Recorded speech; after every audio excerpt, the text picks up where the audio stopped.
اقصی T V.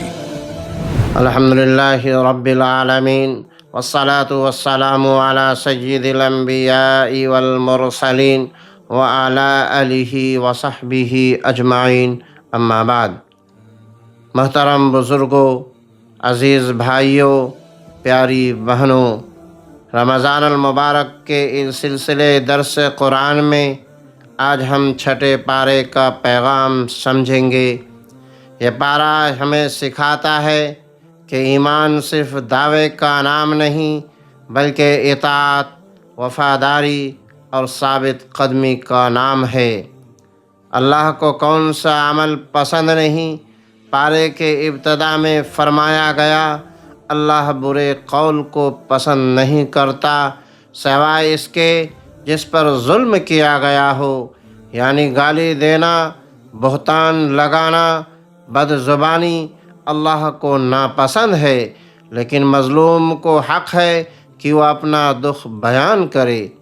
اسلام خاموش مظلوم نہیں چاہتا بلکہ باوقار اور حق و مظلوم چاہتا ہے۔ مدینے میں بعض اہل کتاب رسول صلی اللہ علیہ وسلم کی نبوت کو پہچانتے تھے مگر حسد کی وجہ سے انکار کرتے تھے۔ اسی پر فرمایا گیا، ایمان لانے میں دیر نہ کرو، حق کو جان بوجھ کر نہ چھپاؤ۔ یہ آیات ہمیں خبردار کرتی ہے کہ علم اگر عمل نہ بنے تو وبال بن جاتا ہے۔ حضرت عیسیٰ علیہ السلام کا صحیح مقام۔ اس پارے میں حضرت عیسیٰ علیہ السلام کا واضح تعارف کروایا گیا۔ وہ اللہ کے بندے اور رسول ہیں، نہ خدا ہیں نہ خدا کے بیٹے۔ یہ آیات نجران کے عیسائیوں کے وفد کے پس منظر میں نازل ہوئی تاکہ عقیدہ توحید خالص رہے۔ ایمان اور اطاعت لازم و ملزوم ہے۔ اللہ تعالیٰ فرماتا ہے، جو اللہ اور رسول کی اطاعت کرے گا وہی کامیاب ہے۔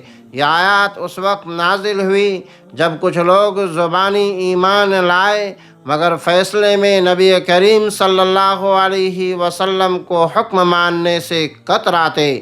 قرآن نے واضح کر دیا، اطاعت کے بغیر ایمان ادھورا ہے۔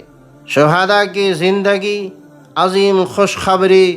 اسی پارے کے آخر میں اللہ تعالیٰ فرماتا ہے، جو اللہ کے راہ میں شہید کیے گئے انہیں مردہ مت کہو، وہ زندہ ہے، اپنے رب کے پاس رزق پا رہے ہیں، وہ خوش ہیں۔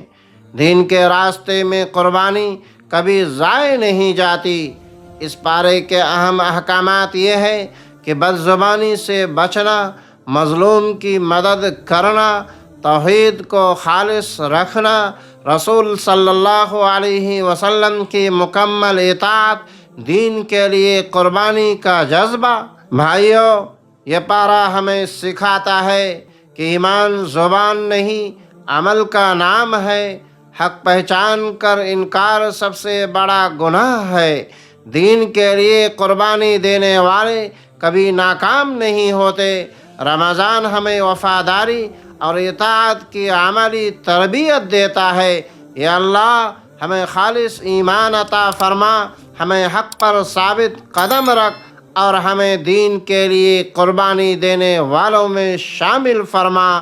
آمین یا رب العالمین۔ والسلام علیکم ورحمۃ اللہ وبرکاتہ۔